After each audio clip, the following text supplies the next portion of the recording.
Okay, we Yes, start then. Yes. Assalamu alaikum, everyone. Ladies and gentlemen, South Asian Policy Initiatives, the organization, the president, the board members, scholars, our resource personnel, researchers, and everybody.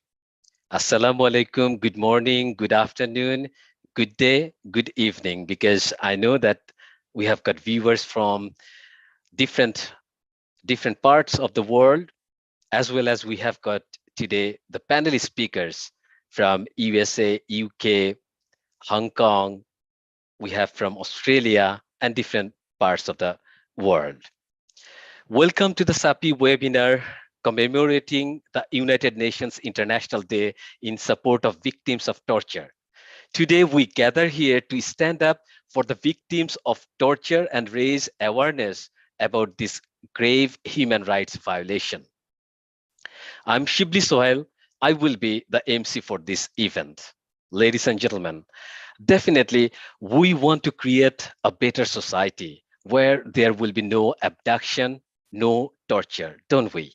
If we want, then we need to have proper understanding of the term torture and how to tackle it and what role each of we can play as an academic, as a member of the society, uh, or as a media, as a political party, or whoever we are, what could be our role?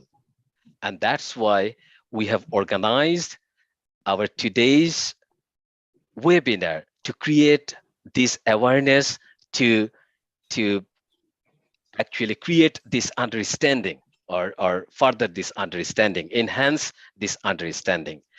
This webinar is organized by the South Asian Policy Initiative, in short, we call SAPI, a dedicated platform that seeks to promote policy dialogue and cooperation in South Asia. Today's webinar is presided over by Dr. Mahmudur Rahman.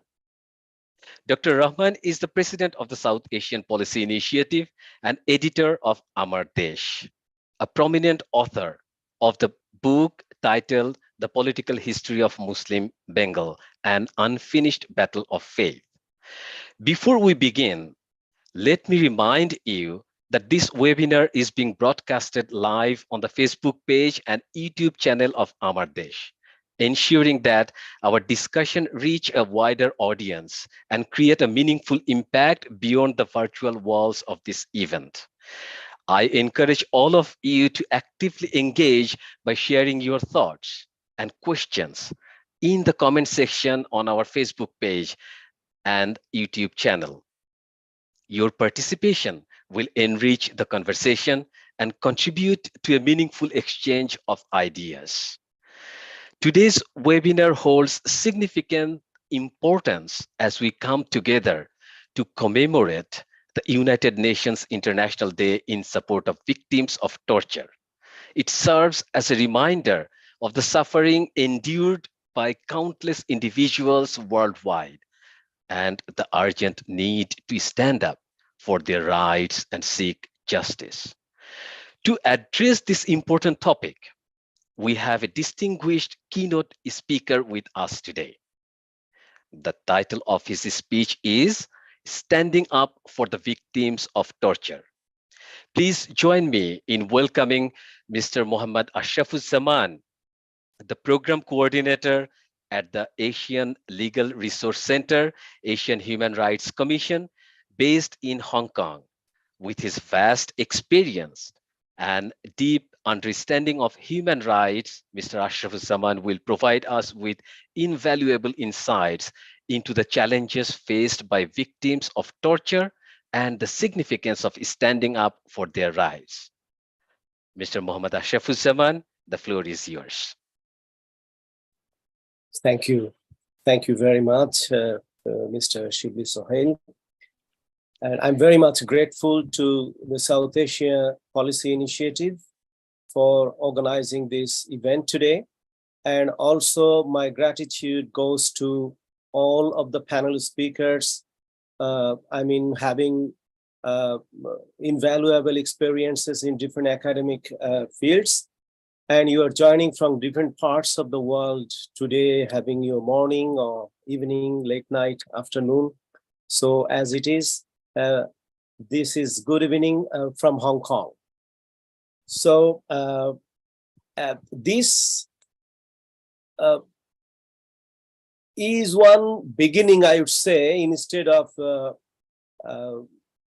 I think, something very big or important, just whether I have put everything in this paper on the discussion that we are going to begin. If you ask that question, so the answer is no, not yet. But from here, we can try to move on. And I would also take this opportunity to apologize first that ideally, it should have been the best thing if I could share my keynote paper few days before, so that you could have enough time to study and contemplate, and then also come back with very rich discussion and points. And of course, the research that you, each of you have been engaged with. So please accept my apologies, and I believe that you would understand the kind of time constraint I might have been facing at the moment.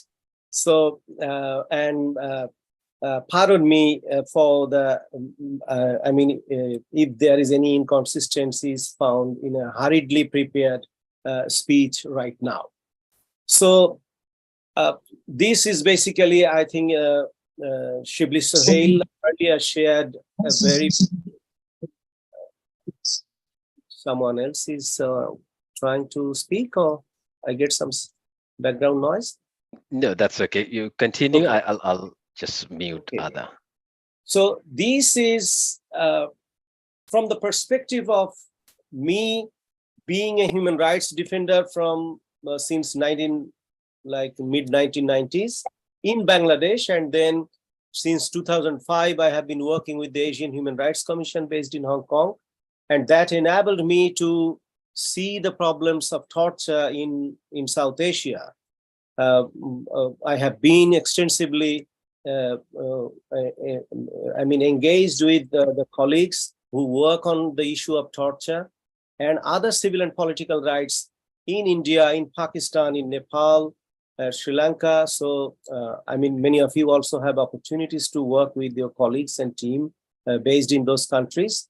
So I had the privilege to see the issues from the perspective of a human rights defender, not an academic. So I would try to observe things and share my experiences from that perspective. And one of the aspects that when the world today talk about the sustainable development goals, we also need to see things that where do we stand from now. So this is a thematic discussion about torture. I would not go to specifically after, or criticize any specific regime or any specific government of any country in the region. Instead, I prefer to look at torture as one of the key problems in South Asian region. So when we talk about torture, we also, me being a regional human rights activist and also an international advocate for human rights issues, we always accept the internationally accepted definition of torture. And being mindful about the diversity of the audience tonight, that torture is, according to Article 1 of the Convention Against Torture or Other Cruel, Inhuman or Degrading Treatment or Punishment, which the United Nations adopted in 1984, it says any act that causes severe physical or mental pain or suffering. That's number one. Then two, intentionally inflicted on a person. The third component is for the purpose as obtaining information or confession from the person or a third person, for any man or woman. Punishing a person for an act he or she or a third person has committed or is suspected to have committed. 5, for intimidating or coercing him or her or a third person or any reason based on discrimination of any kind. 6th, the pain or suffering is inflicted by or at the instigation of or with the consent or acquiescence of a public official or other person acting in an official capacity. So this definition itself is quite comprehensive and it's universally accepted by all the countries that's signed it, and many of the countries of the world has ratified it. In South Asia, we see 4 countries have ratified the convention. That includes Bangladesh, Nepal, Pakistan, and Sri Lanka. And this is one of the examples when you talk about the best practices. So this can be considered to be the best practice that we see from these countries' perspectives. That these 4 countries have ratified the convention. Sadly, the so-called largest democracy of the world has not yet been able to ratify this convention. And then another best practice, theoretically, is that 2 countries of South Asia, Bangladesh and Sri Lanka, have enacted legislation criminalizing torture. Sri Lanka did it in 1994. Bangladesh did it 2013, Act number 50 of 2013. And then Nepal has a different law involving this convention. This is called the compensation for torture law. Torture is not criminalized, but anybody who claims to be a victim of torture can be compensated. So the law allows that. It's a very interesting legislation. Then from the Asian human rights perspective, and it has also a sister organization called Asian Legal Resource Center, which I represent to the United Nations as its main representative. So these 2 organizations, where I have been working since last nearly 2 decades, have documented numerous cases. I mean, I'm not going into those details. We have many books, publications, magazines, journals, articles, situational reports. So maybe after fine-tuning the document a little bit, we will publish it, and definitely we will, and SAPI will share the document with all the speakers and also for the public. It will be posted in its website, I believe. So these, on the basis of the knowledge that we have got from the victims, human rights defenders, and other professionals of this region, we see a very horrific picture of torture. I took the privilege, being a Bangladeshi, to use the example of Bangladesh. Now, if we look at the website, official website of the Bangladesh police, we see the country has 635 police stations. It has 212 police investigation center, they call IC. The country also has 460 police outposts. In Bangla, it is called Fari. Then the country also has 167 police camps. So these are 4 categories of police facilities who deal with the public every day, 24 hours a day and 365 days. Now, torture, if any of us, we talk to the victims and the journalists or human rights defenders, it's integral part of the law enforcement system, not only in Bangladesh, everywhere in South Asia. So the policing or law enforcement could not be separated from the use of torture in these particular region, at least. So in that given context, now the figures of the facilities that I mentioned, the total is, with all this, is 1,474 facilities. That is only operated by the Bangladesh police. So let's hypothetically imagine that in every 24 hours, only one individual is facing torture. Then how small or big is the picture of the number of victims of torture?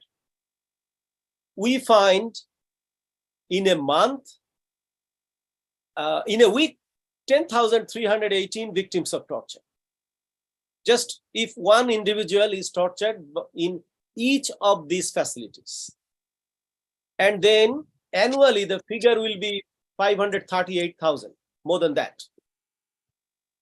And if, I mean, we are hypothetically speaking, considering the ground reality, more than one person will definitely make the number over 1 million people being tortured in a day annually. So now we can also look at the other facilities or other entities. For example, the Rapid Action Battalion of Bangladesh. It has 15 battalions across the country and dozens of facilities, camps, and different kind of units in Bangladesh to control crime. Then the Director General of Forces Intelligence, DGFI, maintains, undisclosed number of facilities across the country where torture is very systematically practiced. The country has the National Security Intelligence, NSI. They also operate facilities, disclosed or mostly undisclosed facilities. We have Criminal Investigation Department in the country, Counter-Terrorism and Transnational Crime Unit. They also operate facilities.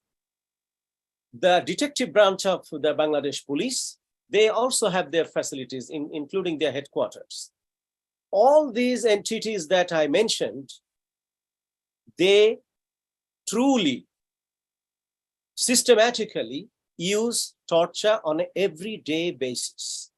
That is what we have learned throughout the decades. And the victims have told us about all these entities that they have been tortured. So when we are able to ascertain the actual number of the victims of torture from all these entities and their disclosed and undisclosed facilities that all these agencies operate across Bangladesh, we will explore an industry that generate torture in that one country itself. So then we can have an imaginable picture and an imaginable population that experience torture when we look at India, having the largest population, having a caste-based society, and similarly dysfunctional judicial system in place. Then look at Nepal, Pakistan, and Sri Lanka, we would see a horrific picture.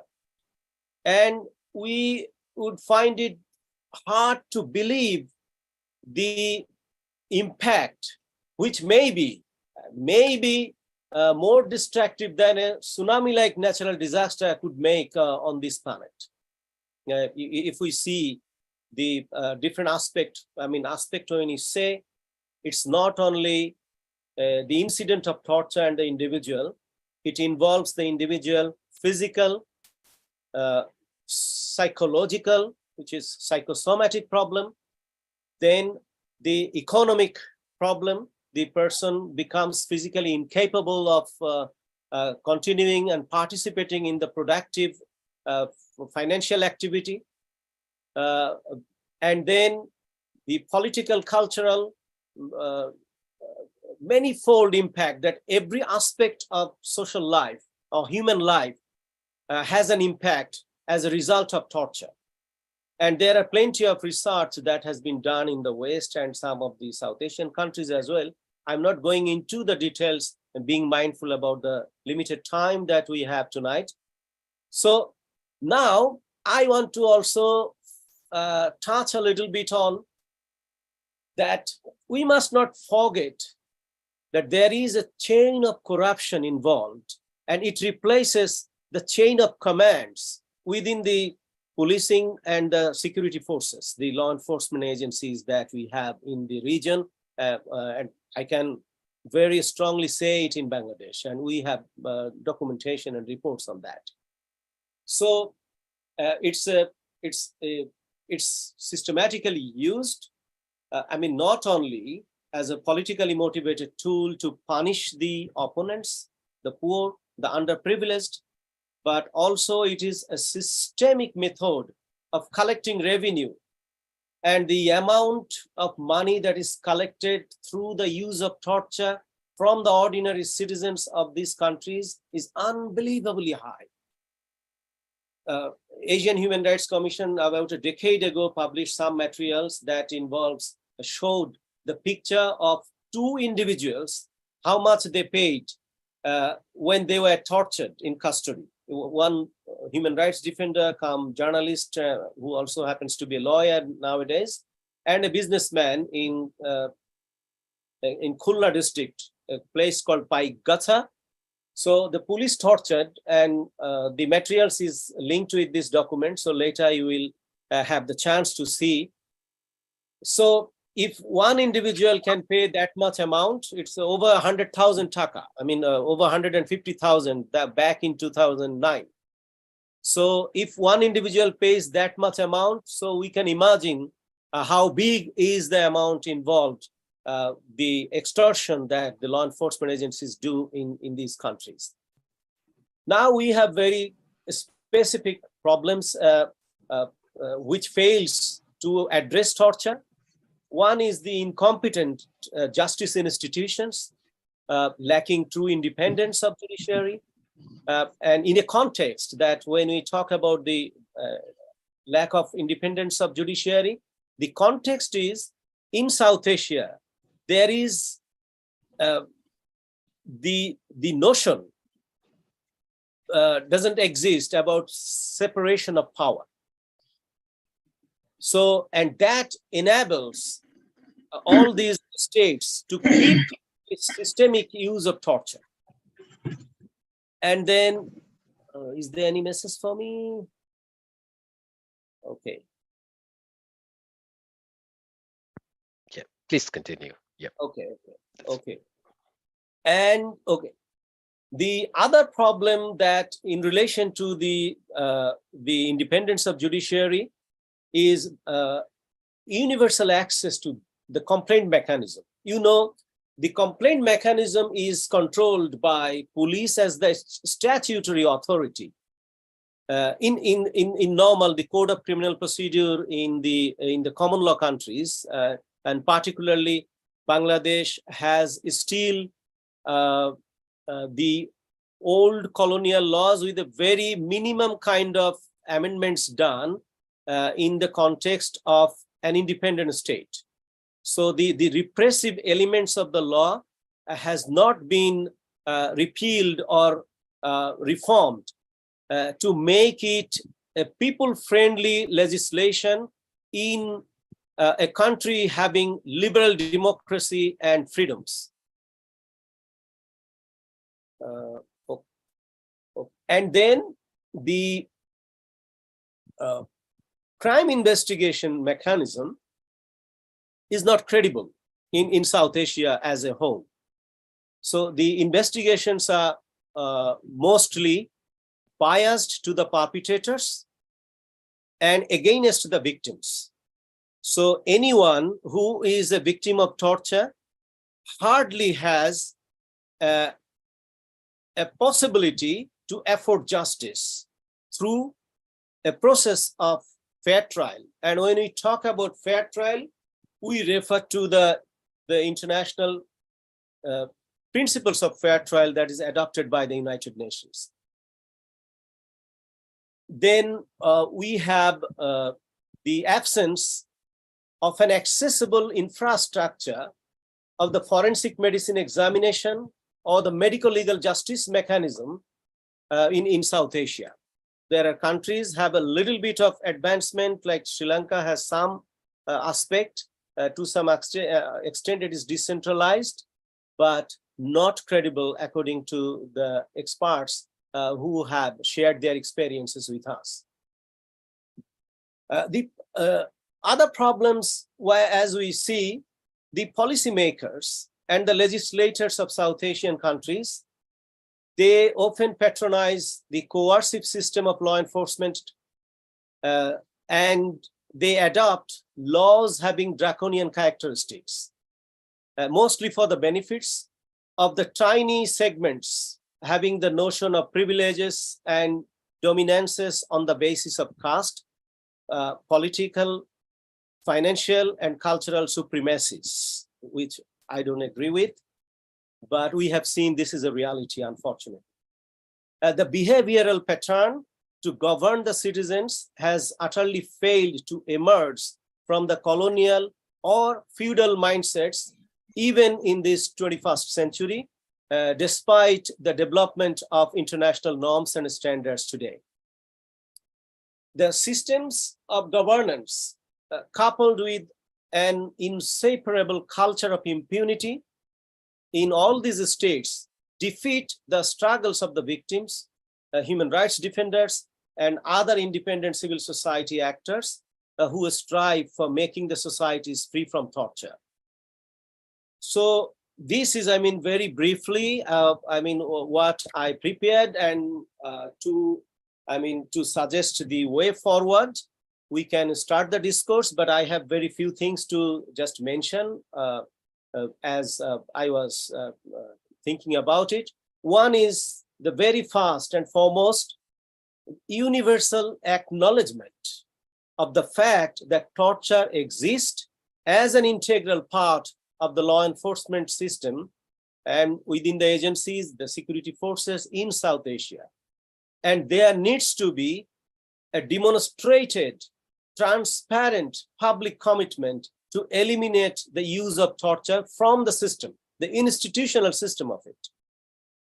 The second one, I would prefer that the academic scholars undertake scholarly research and studies to examine and see the depth of the socio-political, psychosomatic, economic, and cultural problems that prevent the participation of the people in their everyday events of life due to torture, as an impact of torture.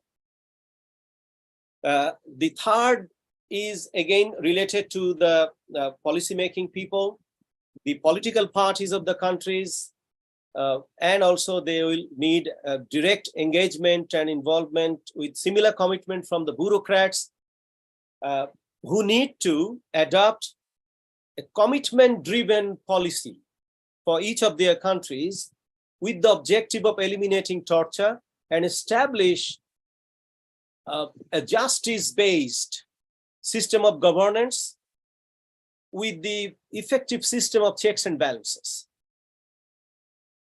The next thing that I think important is engaging the domestic human rights community, the victims and their families of each of the country in the process of tailor-made institutional reforms in consideration of their history and background and how things evolved and emerged in those countries, and use their invaluable experiences and the plights also, which must not be forgotten and abandoned, the plights that each of them have suffered in pursuing justice throughout the decades and during their lifetime.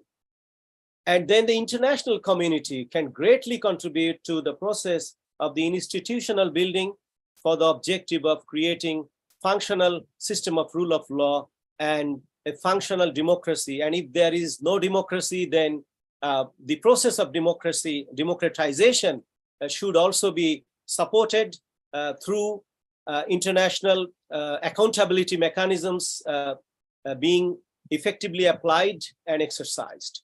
So with that, I will stop here, and I would be happy to get your insight and experiences as well. I thank you very much once again.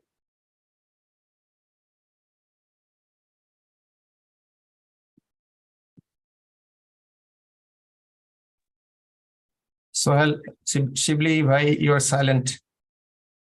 You're talking, but you're silent. Sorry, thank you very much. I put myself on mute. No, I was actually, thank you, Mr. Muhammad Ashrafuzzaman, for shedding lights on the plights of victims of the tortures and emphasizing the need for collective action in support of their rights. Ladies and gentlemen, today is the 26th June, and it is the International Day in support of victims of torture. Now, to talk about this particular issue and how can we stand for the victims, how can we actually eradicate this particular problem, we have esteemed panelists who will share their valuable insights. Now, let us transition to our panel discussion. Before I go for that, let me very quickly introduce our panelists. At least you will have an idea at a glance that who are with us. Very briefly, I tell you that Dr. Abdullah Al-Ahsan, joining us from USA, Professor Muhammad Awal, also from USA, Professor Taimur Sharif from Kurdistan, Dr. Imtiaz Khan from UK, Dr. Aliyar from UK, Dr. Farzana Mahbooba from Australia, Dr. Rehnuma Islam Nishad from Canada, and Dr. MD Azabul Haq joining us from UK. So let's start and listen to their views. First of all, I would like to start with Dr. Farzana Mahbooba because she's from Australia, and in Australia it is really late night.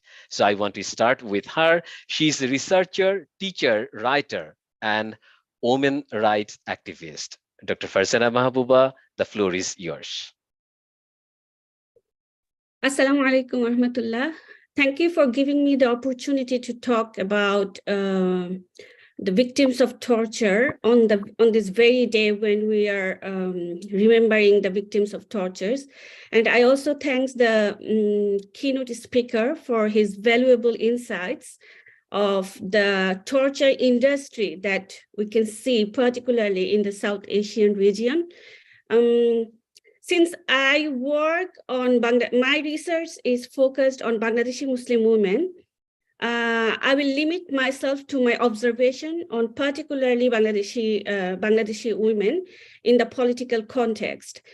And I would like to draw your attention to one of my observations, that is how the Bangladeshi current regime weaponizing torturing women as one of their most effective political tools to silence the opposition. So we of course, we know that using sexual violence on gender-based violence, particularly targeting women, it's very common war tactic, right? But in the context of Bangladesh, the political culture we have, this war tactic is being used by the current regime against its own people in a time when we are not in the war. So it's using this tactic against its own people.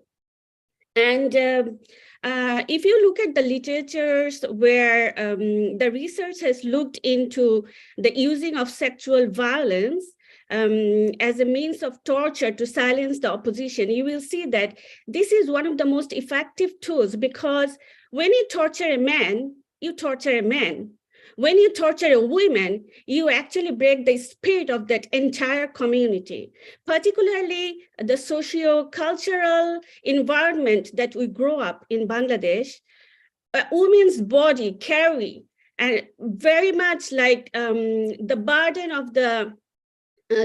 of the morality in our country, in our community, in our society, right? So when you touch that body, you actually touch the spirit of the community. You actually touch the how to say you can break the entire community by breaking the bodies of women. And that's exactly what the current Bangladeshi regime is doing from the very beginning. If you remember, during 2013 Shahbag movement, when everything started from the virtual world and the blogging started in Bangla, I clearly remember the strategy that they employed. They particularly targeted female bloggers, threatened them to rape them, to kill their families, and the very details, the gruesome details, if you remember during those times, the details of like how they will enjoy raping those bloggers. And I was in touch, because I was a blogger myself, and I was in touch with other female bloggers, and I have firsthand seen that the impact it had on us, the people who were raising our voice against the political differences. So we were silenced, and what they threatened us virtually, they did it on reality when they went to the power.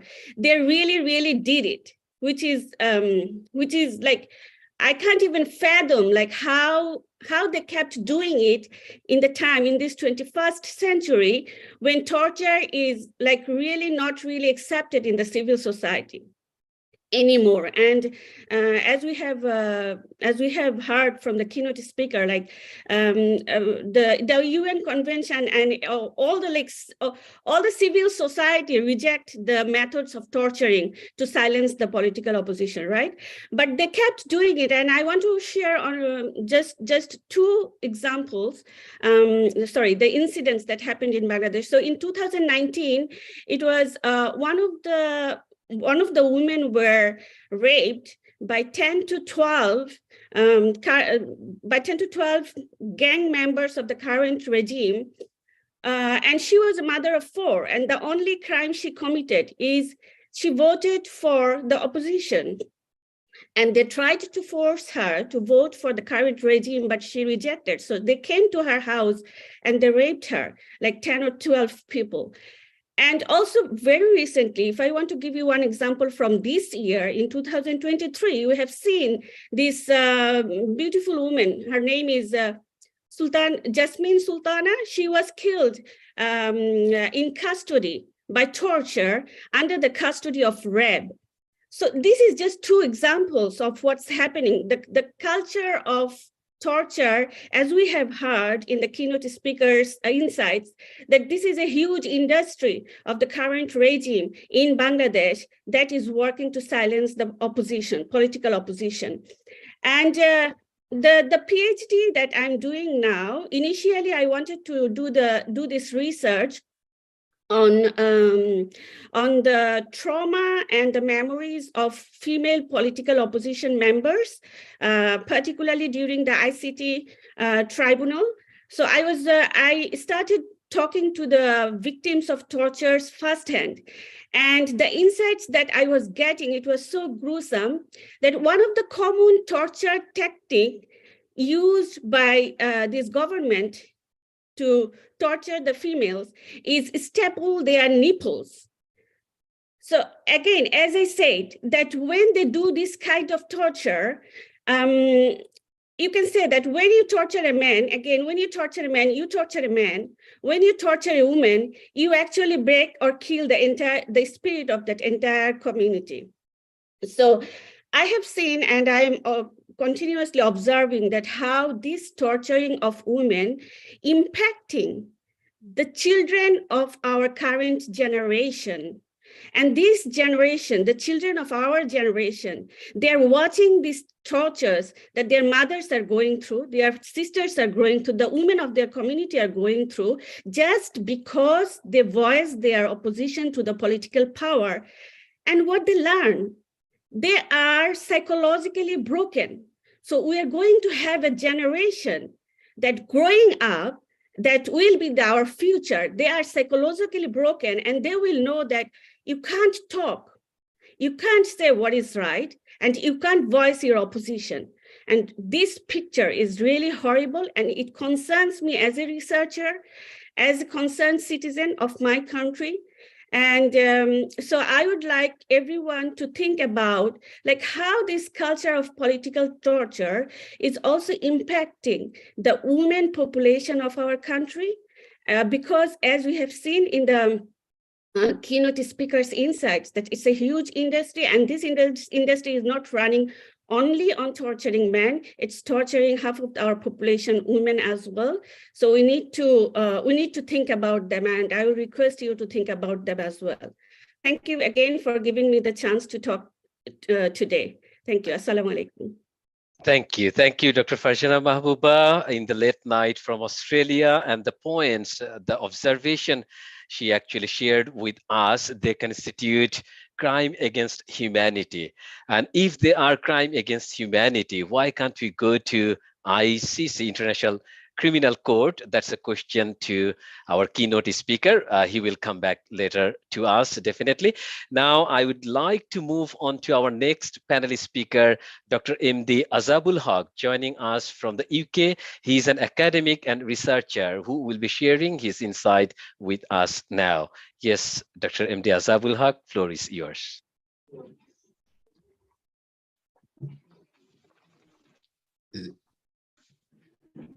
Is it me? Honorable President, keynote speakers, the presenter, panel speaker, participants. Assalamu alaikum wa rahmatullahi wa barakatuh. Can you hear me, please? Yes, we can hear you. Yep. Thank you very much. I give you special thanks to the keynote speaker for his erudite and very informative presentation. Just to start with, this seminar is organized by an organization in South Asia, but the problem is, the human rights violation is not done only by the peoples in the South Asia. If we see the whole picture from a broader point of view, then we'll see that if you come to the European countries or the developed countries, within their countries, within their territories, you have less human violations, human rights violations. But you will find the same people when they go outside their country, then you will find the gross human violations committed by them. Think about the occupations in Afghanistan, or you can talk about the Palestine. These people, or what about the American policy as well? So these rich countries or the developed countries, even the Nordic countries, you will see them, meaning within their countries, they are like angels. But when the same people go outside, then, the total change. And then even they commit human right violation. At the same time, the countries or the rulers in the third world countries, somehow they help them. So that's a broader picture. But the problems of a country like Bangladesh is that, as the keynote speaker has said about the research, one good thing in the developed countries is that you have a lot of options to do the research. And so many research organizations are there that you can get a fair pictures about the torture that is happening in these countries. But in Bangladesh, where you can't do an academic research. So in this situation, in these circumstances, it is really, really very difficult to get the real pictures of the human rights violations that is happening in Bangladesh. Let me tell you one thing. By the word human rights or human right violations, we normally understand, or what we see, that the political activists in Bangladesh, or the political parties or oppositions, they are being harassed, they are being tortured, they are being killed, or the women activists, they are being raped. But this is a tiny picture of the bigger scene. Because if we start from the home, then from the home to the highest building of the state, meaning all the places and the people of all these places are somehow involved in human rights violations. How? Let me tell you one thing. If you go to the secondary schools, the students, their picture, then you will be really, really afraid that what is happening in this area. In Bangladesh, you have the young gangs, not only in Dhaka cities in Uttara, but all over the whole country. Now, there is no proper investigation, there is no proper research that can tell us what is happening in this area. Even, the results we have got here, I don't know if it is a case study or the survey or what type of research it is, but definitely, survey will give us the broader picture than the case study. But the problem is in Bangladesh, you can't do that, because if the law enforcing agency or the government, meaning the ruling government, if they come to know that you are doing a research like that, definitely, you will be a victim of that. So you can't do that. You can't get the real picture of what is happening here. So at the same time, if you go to the university levels, you can't imagine what is happening there. We have some experience because we are somehow related to this area.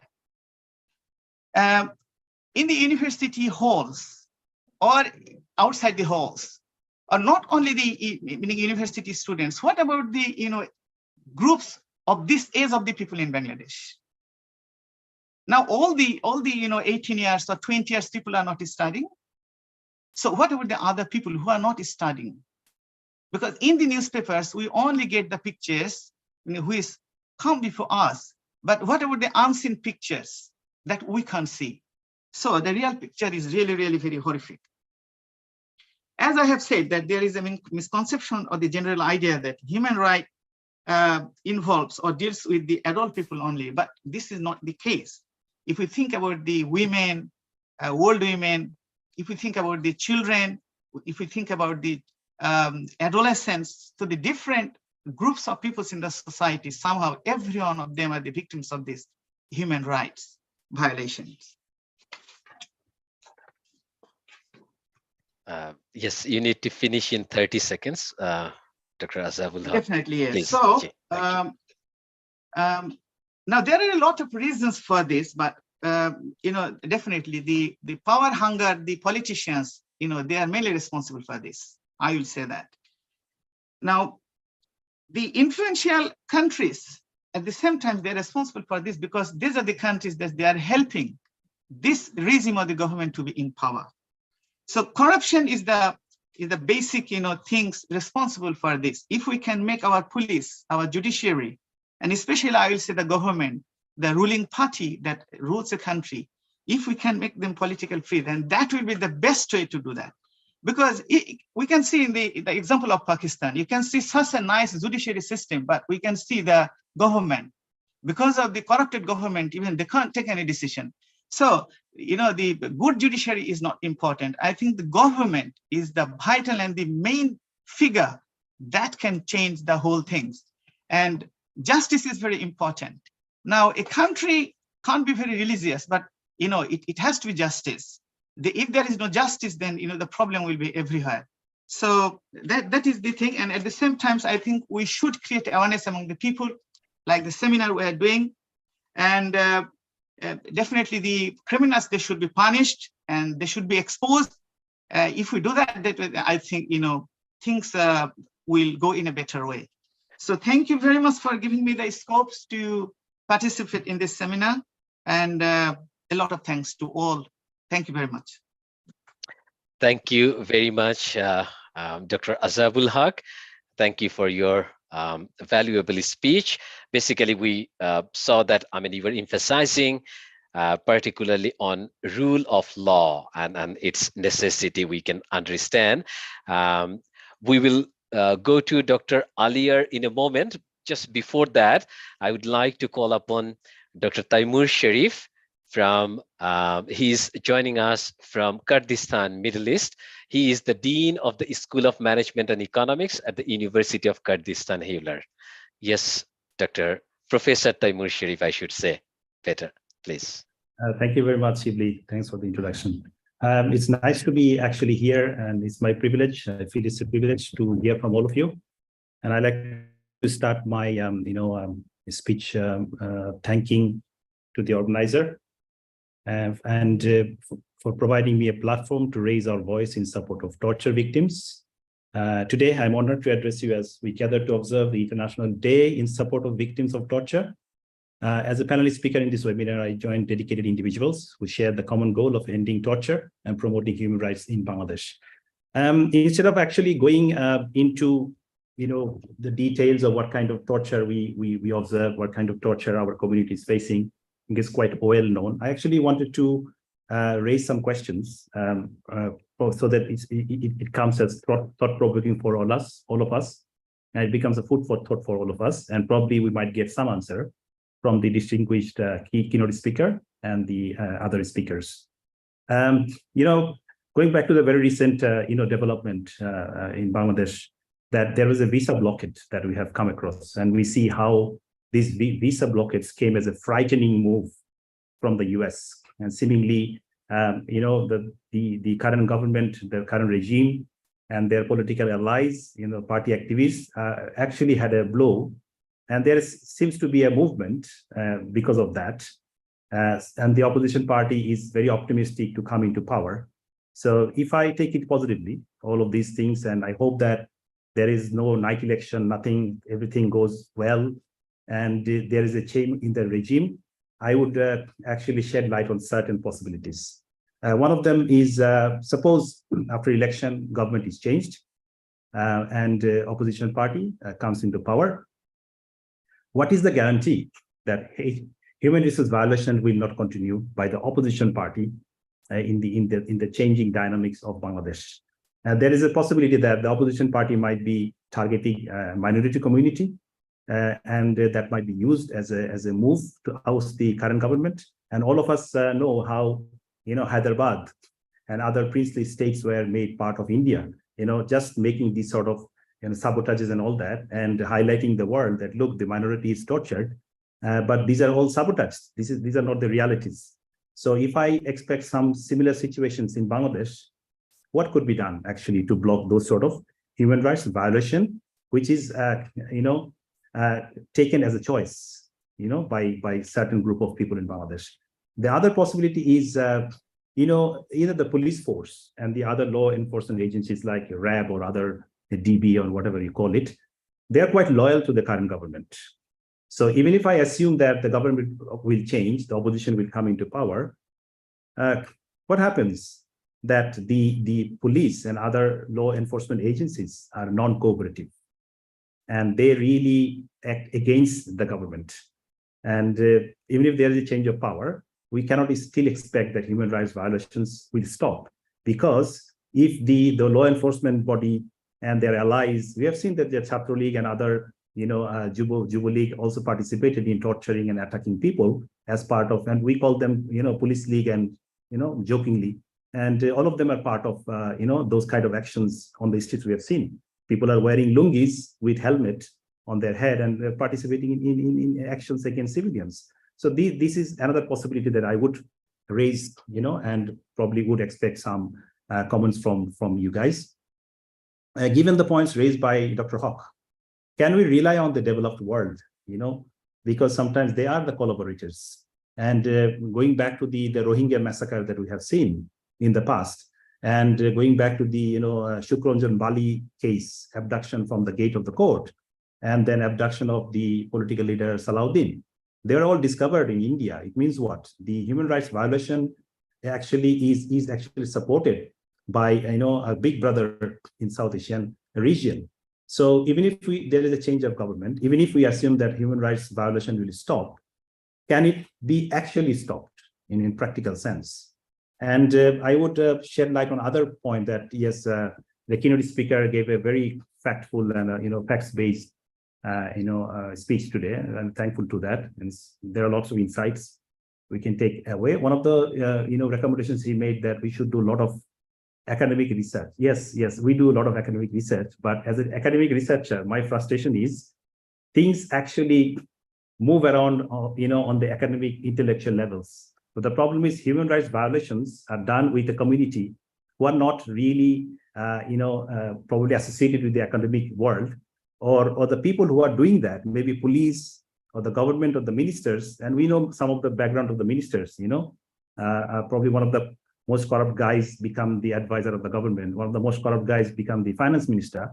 So when you talk about the academic world, yes, we do produce fantastic work and we publish on the top level journals. We do seminars like the way we are doing today. How to actually take these messages to the, grassroots level and make it work.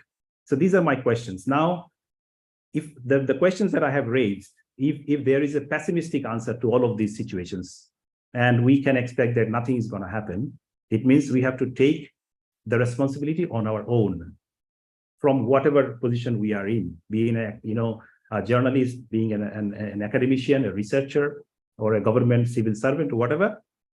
Where to start the process? And I understand Shibli was referring to International Criminal Court, ICC.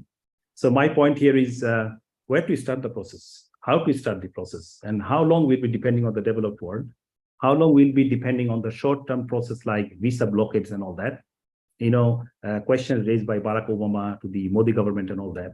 These are fine. As a short-term measure, it works nice. But when a problem is deep-rooted, can you really solve it by this sort of, development seen in the global, world? My point is, if I think that we have to take our own responsibilities and we have to approach the International Criminal Court of Justice, how to start the process, where to start the process, and how can we establish the rule of law for many, many years to come in Bangladesh, so that people get lesson from the past and they do not dare to repeat those things, irrespective of whoever is the government, whoever is the opposition party, whoever are the law enforcement authorities, irrespective of all these situations. So how can we actually make effective use of international, or ICC in short you call? I would be really looking forward to this answer to the speaker and the other distinguished, speakers today. Thank you very much. Thank you, Professor Taimur Sharif. Lots of questions, and at the same time, a bit of, hidden direction where to think and where to move towards. Thank you very much. I actually take it like, cleaning weeds from your lawn or from your garden. You cannot clean all of them at once, or you can probably never clean, all of them at all. There will always be some, but what we try to do, we try to keep them as minimum as possible so that garden looks better, lawn grows better. So that's the thing, that's kind of society probably we try to create. I move to now Dr. Aliar Hussain, and after Aliar Hussain, we will listen to Dr. Rahnuma Islam from Canada. So now have a listen to Dr. Aliar Hussain. He's joining us from UK, and he is the head of the department at Northumbria University, London. Dr. Aliar Hussain, the floor is yours. Thank you very much. Pretty straightforward, rather than addressing everyone and wasting time. I would prefer more on what we need to do in this country, saving the time and going straight forward to the agenda. First of all, thank you very much for a nice topic to share and lots of academics and knowledge sharing here. I start from the previous panelist, Taimur Sharif, as you have indicated some intellectual questions and comments. What I see from my perspective, one of the biggest challenge for human rights barriers or even good governance or politics is independent institutions. And if you look at the SDG goals, the number 16 is actually peace, justice, and institution. Yes, political crisis is common. We had it before, we have it now, and we will have it in future. What is missing in our country? We do not have the capacity to build independent institution that can talk in a non-biased way, without any fear, and from a justice point of view. That is the biggest problem for Bangladesh. Some raised academics and other issues. One colleague, I think from UK, also mentioned that academic research needed, or we can't do in that way. Actually, not that is the case. In Bangladesh, we don't do an appropriate academic research, those who are living in locally. I mean, we can say and we do more while we are not in the country. That is a big question. So why not local academics are actually saying that? Is that the locals? No, they don't want to take the risk. They don't want to nurture in that way. They are either left hand or right hand. I mean, I'm two biggest political parties. To come up with from these barriers, we really need to have an independent mind and really look at things from a justice point of view. The other thing is we had two prime ministers, female. I mean, my first panelist indicated women operations and human rights, which is absolutely true, and I agree. But on a separate note, look at Bangladesh, even in women prime ministers, we have lots of issues with women and with men as well. Oppression, injustice in everywhere in the society, not just on the political field, also in the recruitment. Any institution you go, either public sector or private sector, there is injustice and there is oppressions. This is even including workers in anywhere you go. I mean, either you go bank, you go airport, you go hospital, anywhere we go. So what I'm also trying to say, I'm not I go very TV discussions and here and there. One thing I say, I don't want to blame the government, ruling government, whichever it is. I mean, totally. I do blame, but at the same time, I blame our people as well. Those who are in the responsible position. We must mention that. Other than that, what will happen actually? I hold a position, I will always direct it to the government. But that is kind of actually creating another loophole. What am I doing or what am I not doing in my position? The issues with the police and legal department and everywhere. Is there no good human being in Bangladesh who can actually oppose the government of, the ruling government? Hang on a second. If 10 people come together, 10 top senior people come together or secretariat, no, we can't agree with you what the ruling government is doing. Is it not possible? So there is an issue actually with us people, ordinary people who are irresponsible in light and in conjunctions with the government. So I would like to emphasize, and I would like to see in future, you're raising those issues in conjunctions with the government and independent institutions, how we all can work together for a better and fair society. Thank you. Thank you very much. Short and precise speech. Dr. Aliya Hussain, thank you very much. Now let's have a listen to Dr. Rahnuma Islam Nishad, and after her, we will go to Dr. Imtiaz Khan from UK. Now, let me introduce Dr. Rahnuma Islam Nishad. She's joining us from Canada. She is a postdoctoral fellow at Ryerson University and has expertise in her field. Probably she's joining as assistant professor or something. I probably missed the last part. Yes, Dr. Rahnuma Islam Nishad, floor is yours, so you can also tell that part what I missed. Yes, thank you. Hello, I'm a postdoctoral fellow at UBC at the moment, but I'll be joining as an assistant professor to Brock University very soon. Thank you very much for the introduction, and thank you for inviting me to this nice discussion. I really appreciate the topic. It's a very important topic, and also the opportunity to talk on it and to listen to all these distinguished fellows. So I was actually listening to all my fellow panelists, and some very good points came up. Dr. Farjana Mahbooba talked about violence against women. We actually sometimes violence against women are performed by women themselves, not surprising. And then Dr. Ajabul Haq talked about teen gangs. And all these actually raised this question in my mind that a teenager, a student, a woman who we are representing as vulnerable and like the mother of the society, how can they commit crime like torture? Where is the problem? Where is the root of this problem? A teenager, and in this regard, I want to bring up the murder of Abrar Fahad, a student of Buet, who was killed by fellow students by torture.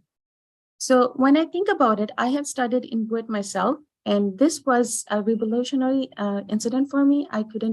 It was shocking, it was gruesome, and first of all, I was in disbelief. I couldn't believe that in the institution where I have spent my golden days, similar students could do such a thing to another student whom they go to class with, whom they sleep with probably, and they're torturing them until he's killed and then destroying the body away.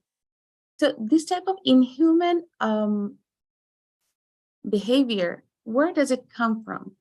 So we're blaming the justice system, we're blaming the government, we're blaming officials, but are we blaming ourselves? And are we trying to find the cause, like a person who is coming to an university to study more, he's committing tortures like this that people cannot believe?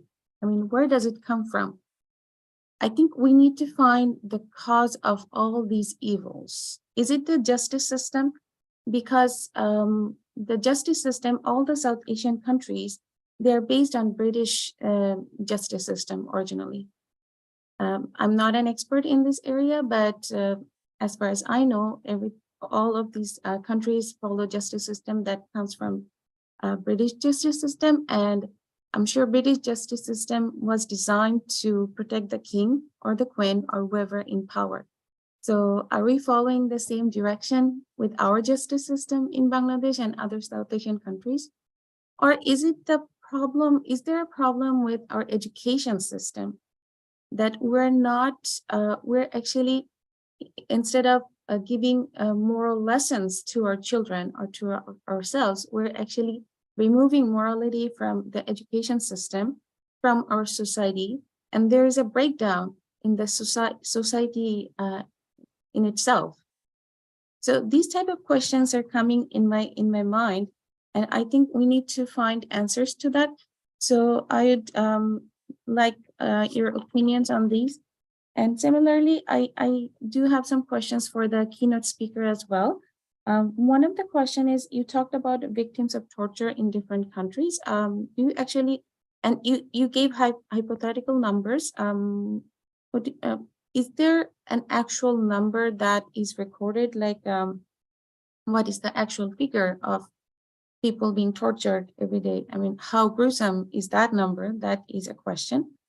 And then he also talked about the compensation system in the laws of Nepal.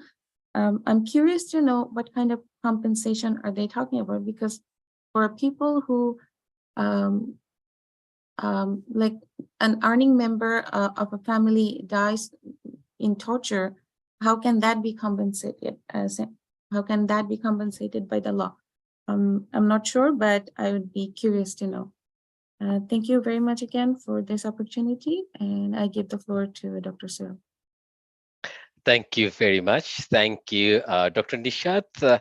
Is kind of telling us, most possibly, if I didn't miss it, that it's kind of a social disease, and she is in search of the root cause of this, rather than blaming government or opposition or law enforcers, like in kind of blanket view. We have Sumaya Rabea, who is also researcher and then possibly the same field like Farjana Mahbuba, look at women rights. And we have also, I mean, many other researchers, as I said, Mahtabuddin and Muhammad Hussein from Turkey, Mahtabuddin from Newark, Dr. Farooq Amin from Australia, Waliullah Numan from UK. And Mr. Bishash also present here. But we are now going to listen to Dr. Imtiaz Khan, And after, we will go to Professor Muhammad Awal. So before Professor Muhammad Awal, let's have a listen to Dr. Imtiaz Khan, who is joining us from the UK. He's an academic and researcher at Cardiff Metropolitan University, UK. Mr. Imtiaz, Dr. Imtiaz Khan, floor is yours. আসসালামু আলাইকুম শুনতে পাচ্ছেন আপনারা জি, yes. আসসালামু আলাইকুম আমি ইমতিয়াজ খান আমি Cardiff metropolitan university as a professor of data science আমার অ্যাসপেক্টটা হচ্ছে মোর টেকনোলজি যেহেতু আমি ডেটা সায়েন্স রিলেটেড এবং আমি ইন্ডাস্ট্রি 4.0 এবং ব্লকচেইন রিসার্চ সেন্টারের ডাইরেক্টর সুতরাং আমার ইয়াটা my take is on rather on from blockchain side and how technology can help us to address this torture, especially from archiving part of it, because we have to archive the torture scenario, different scenario from Dr. Farzana to recent speaker. All speakers are saying different type of torture being happening, whether it's from Abrar to the rape victim. Everyone is a victim of torture, and currently we have the digital technology. Most of the people have this mobile phone or some sort of digital device to record this evidence, the aspect of torture. So then what? It is only kind of archived into the local system, into their phone or things like that. They can obviously some of them may contact human rights activists or even to more kind of central system and things like that. But not everybody has this access, right? And what if, even if they can kind of give this evidence to Human Rights Watch or human rights activists in foreign countries and things like that, or even within the country? So what then? But there are three things can happen is that organization that he or she has supplied that evidence, the digital evidence, whether it's a video, audio, or image or anything, that can be compromised. All right, that organization or that person can be compromised, or that can be manipulated, or that can be destroyed. The whole organization can be destroyed for many reasons. I mean, if you cannot pay the server fee for one organization, that you cannot put that wherever you are archiving that evidence and things like that. So that can happen.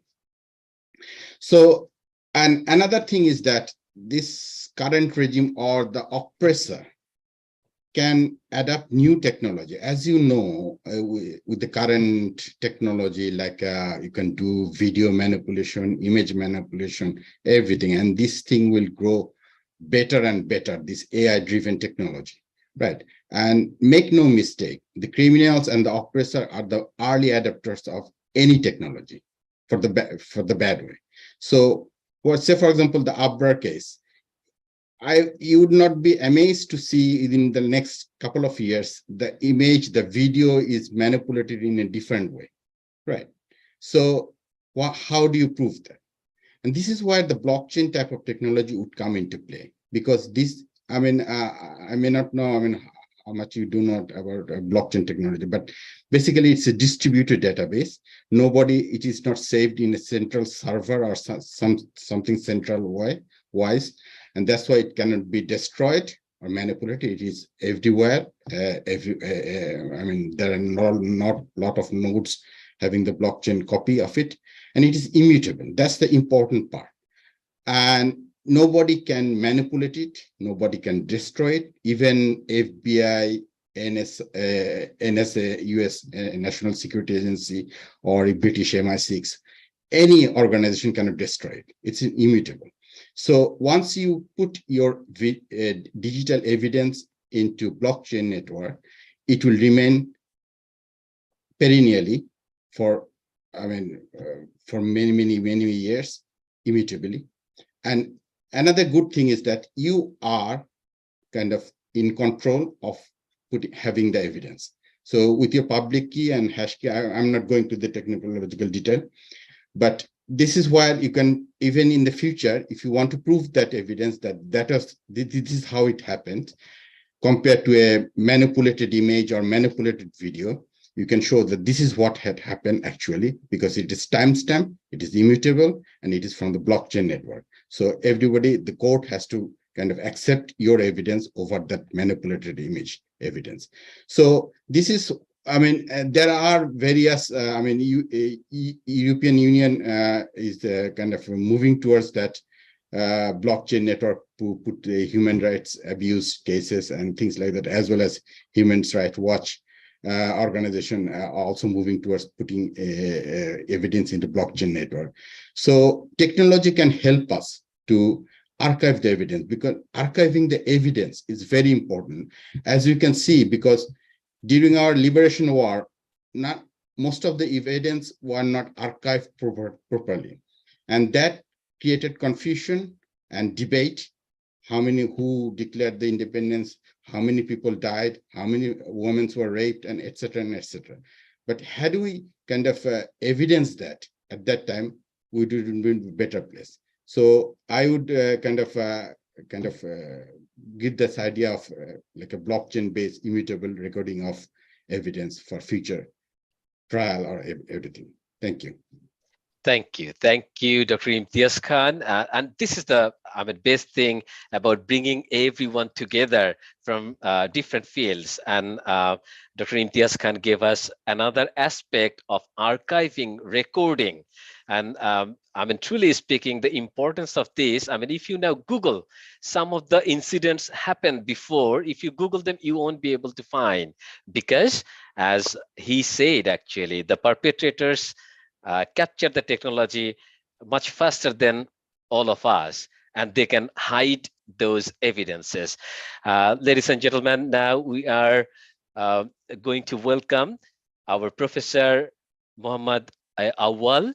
And after Professor Awal, our last final panel speaker will be Dr. Abdullah Hassan. So let me welcome Professor Muhammad Awal, who is joining us from USA. He is a faculty member at California State University and has extensive knowledge in the field of media and communication.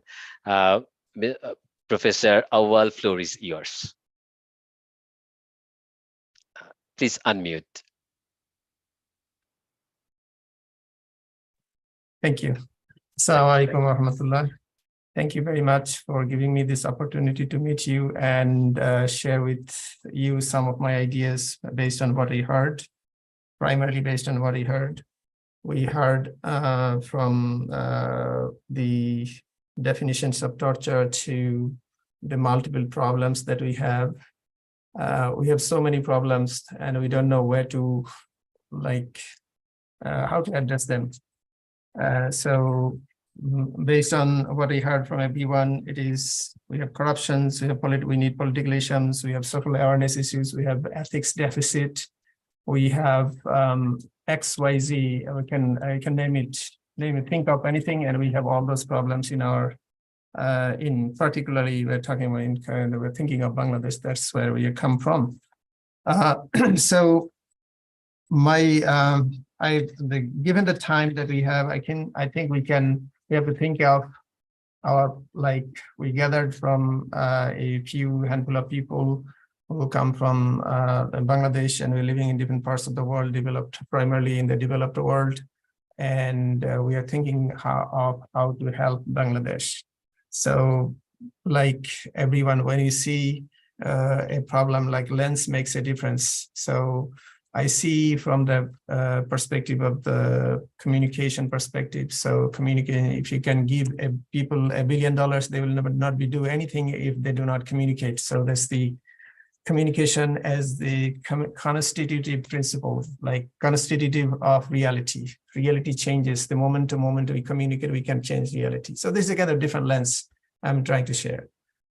So what we can do as groups of individuals, academics, and activists from different parts of the world, I think we can do two things. We cannot do it would be nice to think of the problems that we are facing centered on torture as against torture or human rights violations, political rights violations in Bangladesh as a systemic problem. As a system is like a biological system. A human body is a biological system. So if the heart is sick, then brain is going to be sick, and it spares out. But the one way is that you cannot, if a person has too many sickness, you cannot treat that person all the sickness at the same time. You have to focus on the big ones, the ones that are standing out, that is crippling the society. So to do that, we have to address, like, obviously the head is the politics. The political system, if we don't have political reforms and there is no good people in politics, we cannot place good people in politics, then we will have to suffer this for a long time. When we see all the news or the views that come up in the media and read in Bangladesh, we see everything refers back to one person at the top, as if there's, and whatever that person says happens, and whatever this person doesn't say doesn't happen. Is it so we are in this situation? I think one of the ways that we academics and activists, if you say, if you think in that terms, we can do is create pressure. Like in economics, there is a theory, a big push theory. So we are born poor. We are like the vicious cycle of poverty. How can we come up? So you have to give there is a theory called big push. You have to give a big push in one aspect. So that will break out of the circle. So when you, for example, somebody gets good education, gets good employment, good healthcare, and better political awareness, that moves up the socialist like ladder. And this is how the society improves.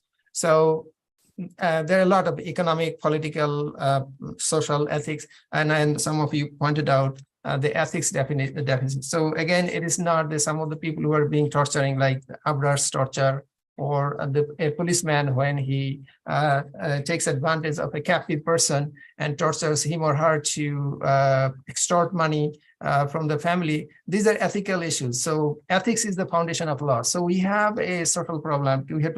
We can focus on ethics, but again, it's a very slow thing. So I think one of the things that those of us who are living in the developed world or different parts of the world, what you can do is like SAPI, this forum that we have, we can create, we can do research, but doing research, going through the academic route, as Dr. Taimur Sharif has mentioned, is not going to make kind of a big impact. So to create a big impact, we have to create noise.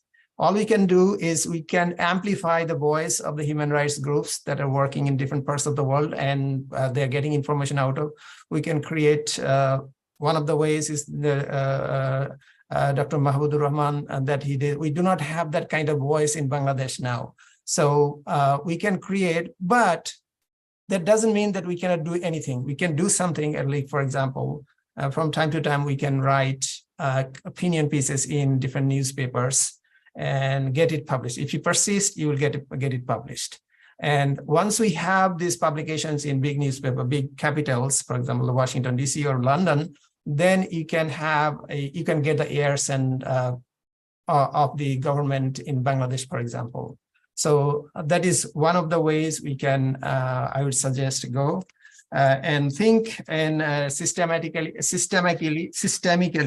that once we may not solve all the problems, but at least we can address some that can make a difference. So thinking systematically, if the digestive system is good, then it is going to nourish the whole body. So in that sense, if we can create, the goal should be like syncing our voice with the international community. In the Western countries, they have too many problems. They have too many contradictions. I accept that. But at least we can leverage, like we are powerless. So think of the engineers, when they lift a huge thing on the top of a building, they use the levers. So levers. So we can use our social positioning, academic positioning as levers to give voice to people, to create a voice that is, for example, some of the voices like Amar Desh is missing in Bangladesh now. And all the newspapers that are there, their voices are muffled. They cannot, you cannot I mean, I used to write in Daily Star, but then it was, they would not publish some of the things that I want to say. So we need to create alternative voices. But again, until this political impasse changes, there's little we can do. But in order to change this impasse, we have to focus on, we have to create noise in different, like bringing these stories of human rights violations, tortures, and try to publish and create noise in the media so we are heard. That's all I had to say. Thank you, Professor Awal. It's a really great speech, and I could see that, I mean, he has almost summarized everything and showed us the important way forward, which is creating noise. Definitely, our voice should be above those perpetrators' voice or evil voice, because in your garden, if your flowers are not above the weed, then we can't call it flower garden. Probably it's a bush, right? So definitely that has to be. And another important point is good people in politics. Now, what we see, if we look at the trend of the current ruling party, like I mean 72 to 75, I mean, or I mean in the recent trend, and look at the human rights reports and compare them, can we look at the good people in them? Why these things are increasing? I think that is also another important aspect we need to look at. Anyway, now I need to actually have a listen to Dr. Abdullah Hassan, who is joining us from USA. He's a former professor of comparative civilization in the Department of Political Science and International Relations at Istanbul, Şehir. Dr. Abdullah Hassan, floor is yours. Thank you. Assalamu alaikum. Thank you for giving me the opportunity to exchange my views on the subject. Just one comment on the main presentation, that India is referred as the largest democracy. If you have studied democracy, you will find that, I mean, Rousseau is generally considered as the father of modern democracy. And Rousseau was not in favor of large democracy. Rousseau felt that Greek nation states had the best evidence of kind of democracy that he wanted. So largest democracy goes against the spirit of democracy. And I was looking at the, I mean, after retirement, I have problem with research assistants. I don't have any. So I take assistance from ChatGPT. And I asked ChatGPT about human rights record of Bangladesh. And it gave me 7 categories of human rights violation. 1, extrajudicial killing. 2, freedom of expression. 3, enforced disappearance. 4, torture and ill treatment. 5, discrimination and violence against minorities. 6, workers' rights. 7, violence against women. So all these are violence against humanity. So if you look at the history of Bangladesh, what you will see is that the other day I was attending another webinar hosted by this CHRD. I think Mr. Zaglul from London, the journalist, who was the main host of the event. And there someone mentioned that her father was a member of Awami League, but then when she found out, her father found out that Awami League was practicing torture and I mean, what Awami League did in 1972, 73, 74, based on that, her father resigned from the party. But my understanding of Awami League is that Awami League has been a fascist party from the very beginning. I mean, if you look at 1957 killing of the speaker in the provincial assembly. Shahid Ali was murdered inside the assembly by some of the members of Awami League. I have myself seen 18th of January 1970 at Fulton, Dhaka, that Jamaat Islami's meeting was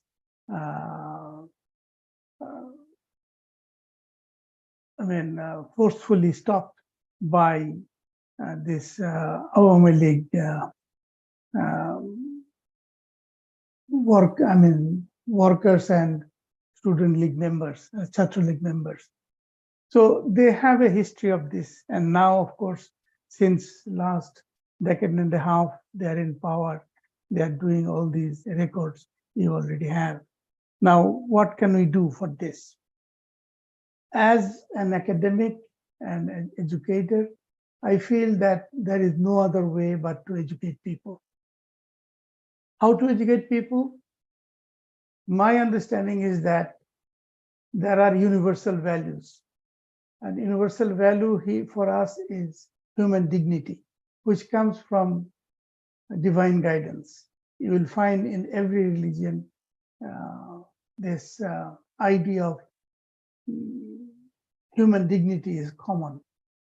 So try to highlight that to educate people, and then try to cultivate the culture of transparency.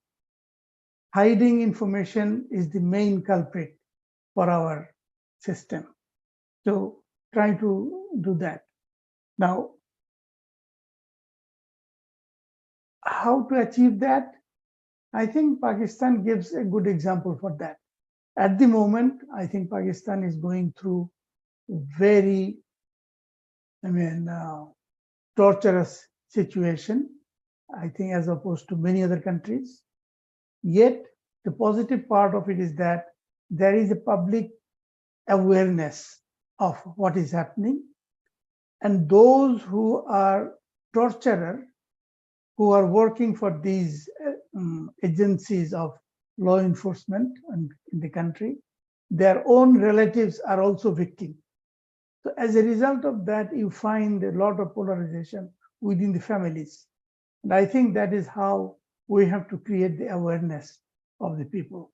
So if we are able to do that, inshallah, I'm optimistic about the future, that if we are able to educate people, make people conscious of the current situation, change will come. Thank you. Thank you. Thank you very much. So as Professor Awal emphasized on creating noise and communicating our views to people, and then we can see that Dr. Abdullah Al-Hassan emphasizing on educating people. Ladies and gentlemen, we are almost towards the end of our today's webinar.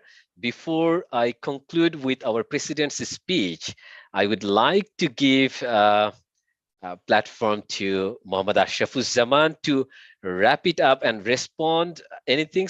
But I know it will be very difficult for you, but I know you love challenges. So I would like to give you a challenge to wrap it up within 2 minutes.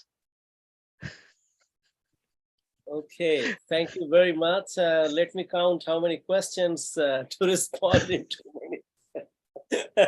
Okay, no, actually, All right. I love the questions that most of the panelists asked. I mean, starting from Professor Taimur Sharif, he raised most of the questions. I mean, I share your same thought and same position regarding this question. Just what in because I have only 2 minutes to respond all of this. What we see is, our experience suggests is that this is a huge task. One individual organization, or we are here like 20 people. We are very few, like just one drop in an ocean. to, I mean, if we want to compare. For example, Bangladesh, a country of 17 crore, and if we see the problem, the institutional problem, the accountability problem, the legislative problem, the governance problem, all of that, the absence of awareness of that. So all of these is very deeply rooted. It is multidimensional, and it also requires the contribution from all professionals. And if we ask the same question to each other, where to begin, I think we should begin, as charity begins at home, we should begin from where do we stand professionally and individually. And then if we have an academic capacity, we go do the research, and the research must not be isolated and just confined within the journals that we in the world, and we get recognized and also promoted. But it should also come to the level and should be reached to the ordinary people who suffer from this problem, the institutional problem, the systemic behavioral problem of the professionals, the state, I mean, the public servants, if I say the legal term, so that the people who every day experience torture, it should come to that level that the knowledge that we create, they should be part of it. They should learn the knowledge we are creating every day. And then there are other international aspects. Instead of going to each of these, the very key ones is what are the guarantees that the opposition, if tomorrow they come to the power and there won't be the same situation. Of course, that is the question that we should pose before the opposition of the day. And they must, from now on, if they are watching this program, I would invite them to open their heart and also think about and ask their conscience that if they claim to be the patriots of this country, if they claim to have a vision of building up this nation, then they must come up with a comprehensive plan, and also they must come up with the demonstrable commitment, very transparent commitment that they're really going to end this era of torturous system to be in place. And then there must be the system of checks and balances, like whether we are living in the UK or United States or Canada, we appreciate their system. But many of them, they originated from the British colonies, and they have, I mean, emerged from that to whatever, I mean, best practices that they may have. So, and some of the political top leaders, they have lived in those countries. Many of them, their families live in those countries. They need to ask that question: why, instead of living in Bangladesh, you prefer your children to be educated there, for your families to be living there?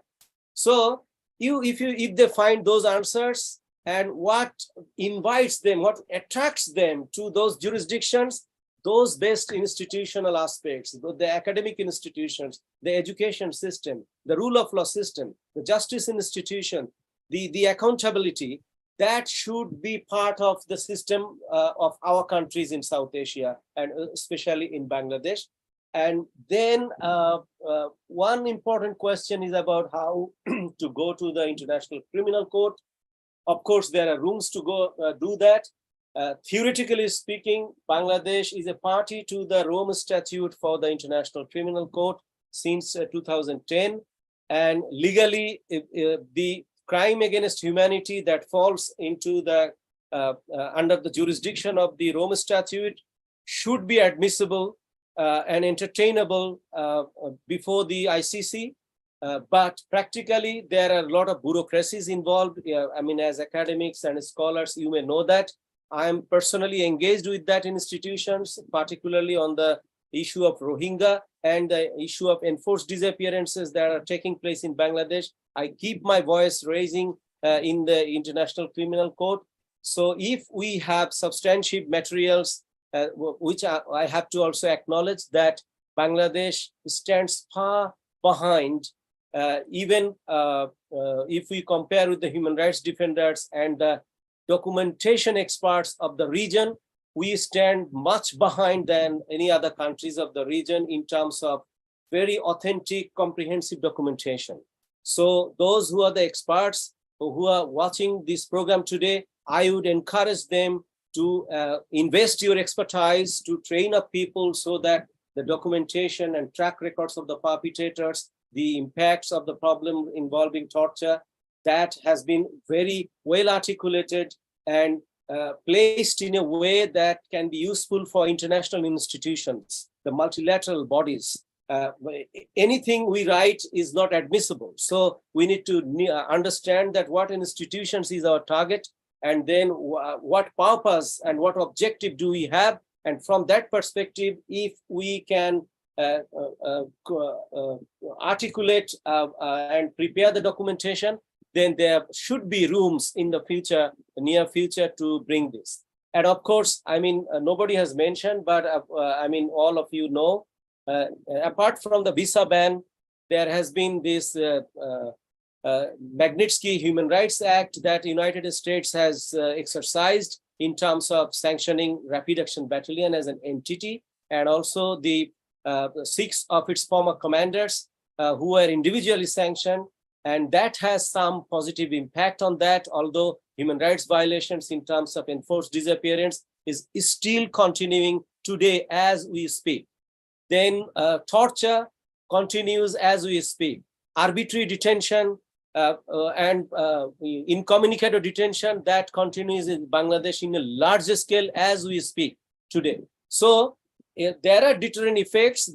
Some people may argue that number of extrajudicial killing has been reduced, but I don't go by the numbers. To me, one life is very important. Every life of the citizen of Bangladesh is valuable to me, and also, of course, to the families whom they belong to, who the loved ones of their family. So we need to save each and every life, and for that we need institutions. And the institution building requires our collective efforts for all of us, and as everybody has talked about. So I would stop there. And this is, as initially I said, that this is just a beginning of our discourse, and this comprehensively we should go, keep talking about, focusing on other nitty-gritty issue, very much streamlined issues, so that we can address all the aspects involved in that.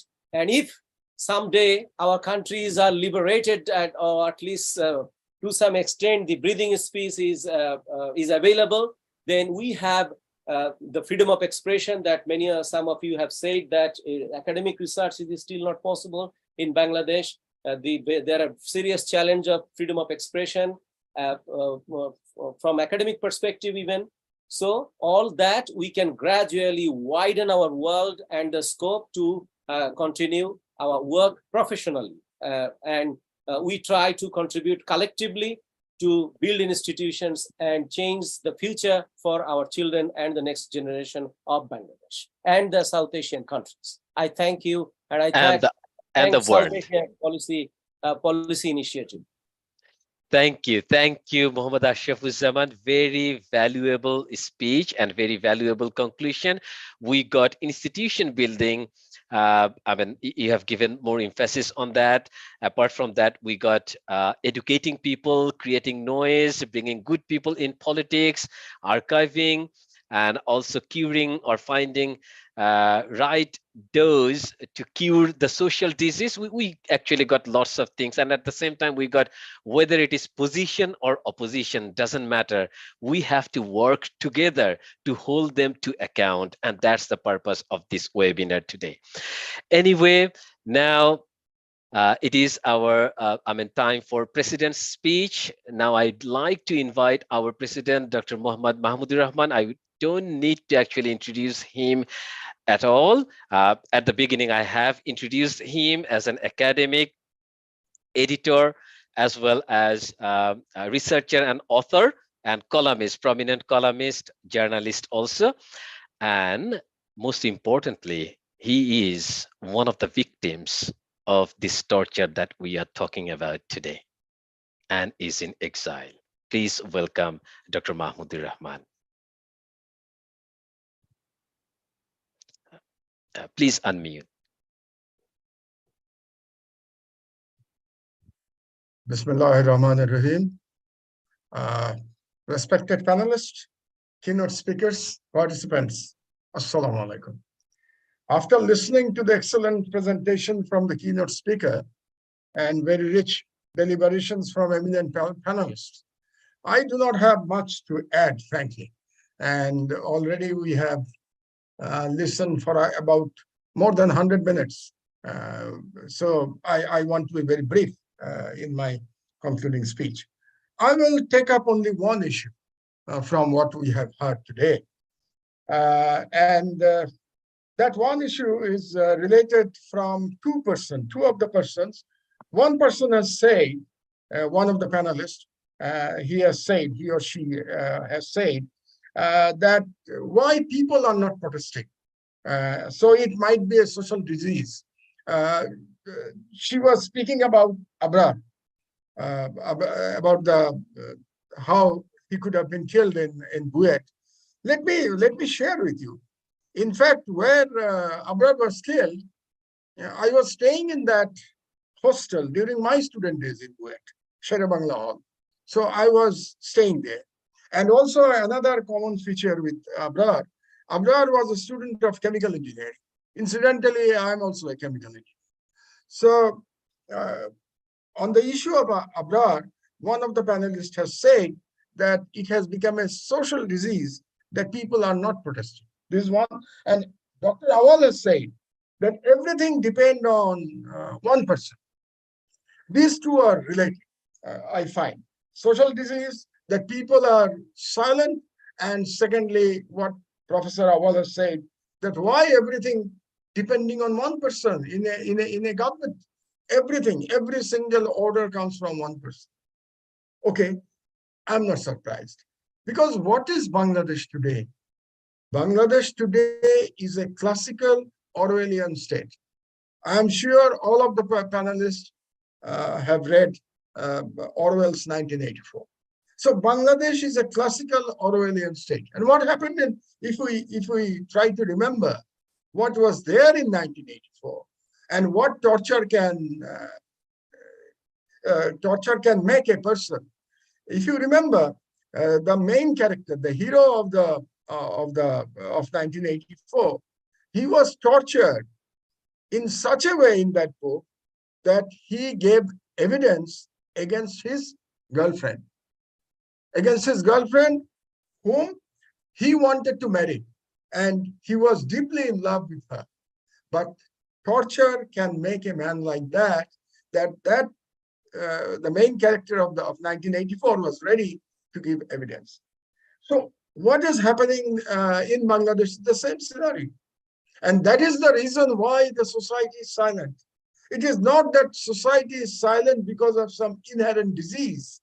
Society is silent because of the torture committed by the present fascist regime for the long 15 years. You have to understand that. As my colleague Shibli has said, that I am one of the victims of torture. I will not go into details of my experience because that will take too much time.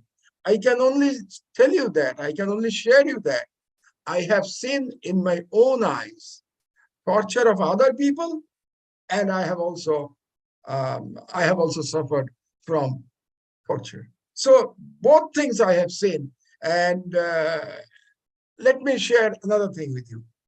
How the country is being governed now.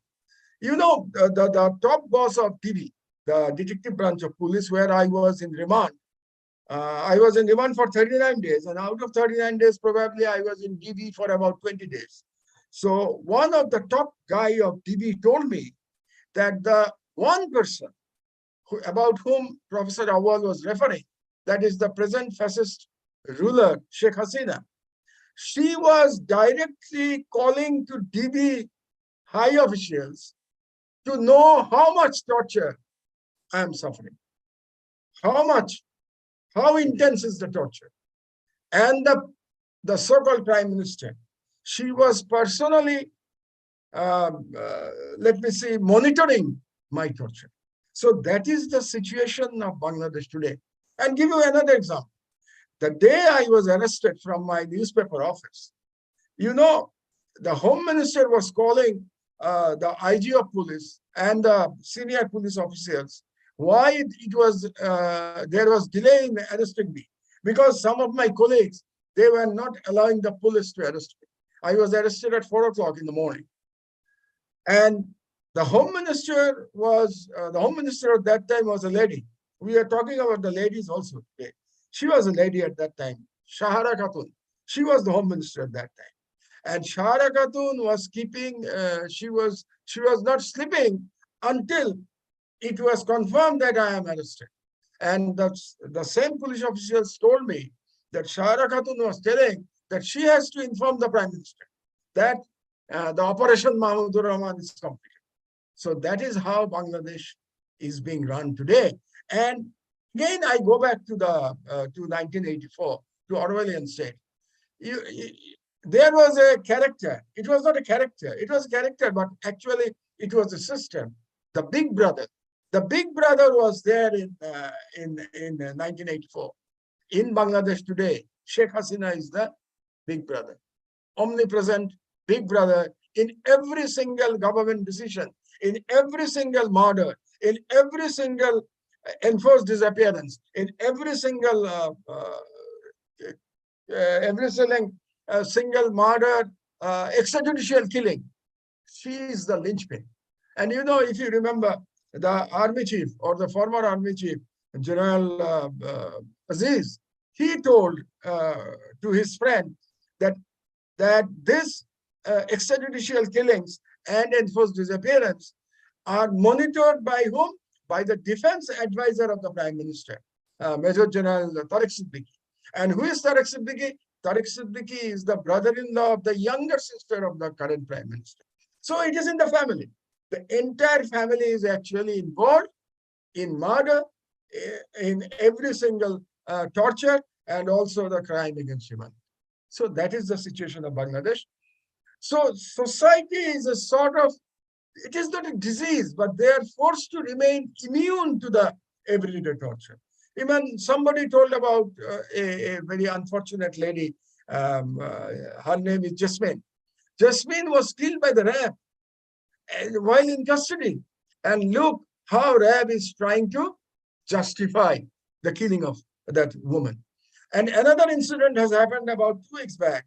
A guard in a house, his name is Alam probably, or I may forgot his name. I think it is Alam. He is a guard in a house. He was picked up by DB and he was tortured. And for 10 days, he was not produced before the magistrate. According to the law, if DB or police arrest anybody, then police is bound to hand over him to the magistrate within 24 hours. That is the law. But for 10 days, there was no information to the family about the victim. It was another case of enforced disappearance. And finally, what happened? He died. He was killed, in fact, in custody. So this is an everyday event in Bangladesh now. It is happening every day. So what we are now, organization of SAPI, like SAPI, what we can do? We can create awareness. What Ashafuddin is saying, we have to accept, or we have to sensitize the people of Bangladesh that torture exists. The torture in custody, it exists. It is an everyday affair in Bangladesh. We have to sensitize people on that. That is the responsibility of SAPI. And regarding one gentleman has asked a question that where is the guarantee that the next government will not follow the same thing? There is no guarantee. But what we can do 2 things. We can create immense pressure on them. But how? By talking. What we are doing today, by conducting this type of seminars, and also by telling them that we will not tolerate this type of behavior in future also. So basically, we have to take the help of the opinion leaders in the society. The opinion leaders have to really talk more about this torture, and they have to tell the people that we dream about a country where the coercive power of the state will not be used to run a country. Because coercive power of the state, and when it is unlimited, when it is used by a fascist regime like the present one, the country can become an Orwellian state. So one thing that we must put pressure to the people in opposition also, that you have to learn from what this government is doing, and you have to commit to the people that you will not continue this type of governance if you are elected to power. This is one. And second, another point is very important. That is, the perpetrators of these crimes against humanity, they must be brought to justice. There should not be any compromise on that. If we can bring those perpetrators to justice, we only hope that the future officials will not do the same thing. And last point, and then I will finish my my speech. Somebody was talking about building of institutions. The unfortunate part in Bangladesh, you know, is what?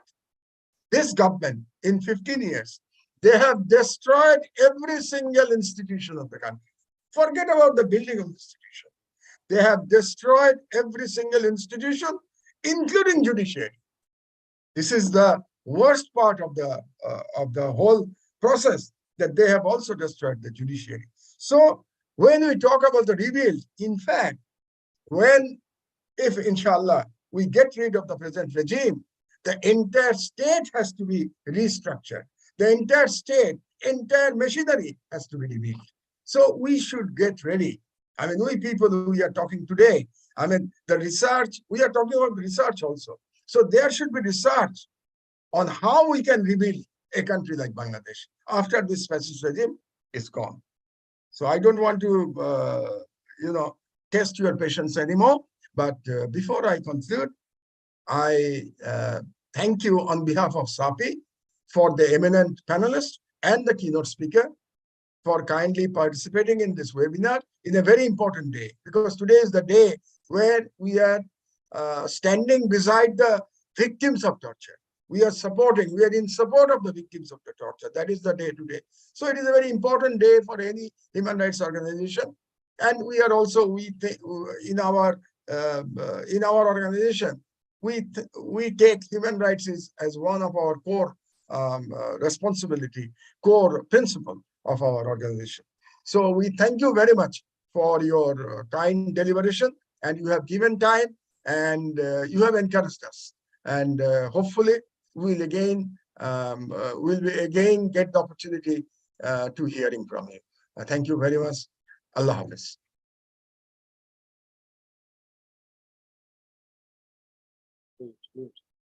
Unmute, please. Unmute, please. Sorry, the same situation here. That's the common thing. With President's speech, actually, we conclude our session. However, Professor Awal requested just 30 seconds. So yeah, we have a listen to him very quickly. Okay. Yeah, unmute, please. Yeah. Okay, assalamu alaikum. Just I want to we can deliberate for a long time, but if in the end, I just wanted to focus all of our attention to some action items. So action as an action item, like we say that we are now in Bangladesh is a kind of republic of fear. So if you can transform it into a republic of freedom, and we can do by our alignment with the international communities, human rights communities, human rights and the governments, for example, just think how this the one little pressure made a big difference in freedom in Bangladesh. That it created a little dynamics of the one pressure from the US government. So in the same way, we can leverage these powers. So the one way we can do is writing columns like Brother Mahbubur Rahman. So I would suggest that we create a kind of little committee where I encourage all of you, just bring your research into a kind of accessible form in the form of a opinion column or a column, and publish it wherever you can, either in the country that you live in, or try to get it published even though in a kind of benign form, not in aggressive, but in a kind of lucid language, you can publish in Bangladesh newspapers. So I mean, this is one of that way we can kill a lot of birds with one stone. For example, we educate the people and create awareness, and also get into the ears of the politicians. Jazakallah khair. Thank you very much. Thank you, Professor Awal, and thank you, everybody. In conclusion, we must strongly condemn what we have been witnessing today. If we fail to condemn what we have been witnessing today, we won't be able to condemn it, what may happen tomorrow. So let's focus on what is happening today first, rather than talking about position or opposition, what they may do or what they may not do. So first, let's focus on today and stand in support of today's victim, because they are crying, they need us. What we have been witnessing, we have been witnessing the use of brutal torture and ill treatment by law enforcement agencies, although in Bangladesh it is unlawful, although it is a crime against humanity, but that is happening against civilian, political leaders, activists, and women. These acts include the use of chains and shackles, insertion of boiled eggs through anal passages, beating with iron rods, belts, sticks, electric shocks on sensitive body parts, waterboarding, hanging detainees from ceiling, and beating them, and I can go on and on. You know, everybody. However, I'm not going there, but I want to, from this webinar, strongly, we all together in a common voice, strongly want to condemn and want to actually create noise to bring them to account. Ladies and gentlemen, I would like to express my sincere gratitude to all our speakers for their valuable contributions and insights. I would also like to thank the South Asian Policy Initiative, SAPI, for organizing this important event, and Amar Desh for hosting the live broadcast on their Facebook page and YouTube channel. Remember that fight against torture requires ongoing commitment and concerted efforts for all of us. So let us stand united in support of victims of torture and work towards a world where human rights are respected, protected, and upheld. Thank you, everybody, for joining us today. Stay connected through our social media and channels, and look at our website.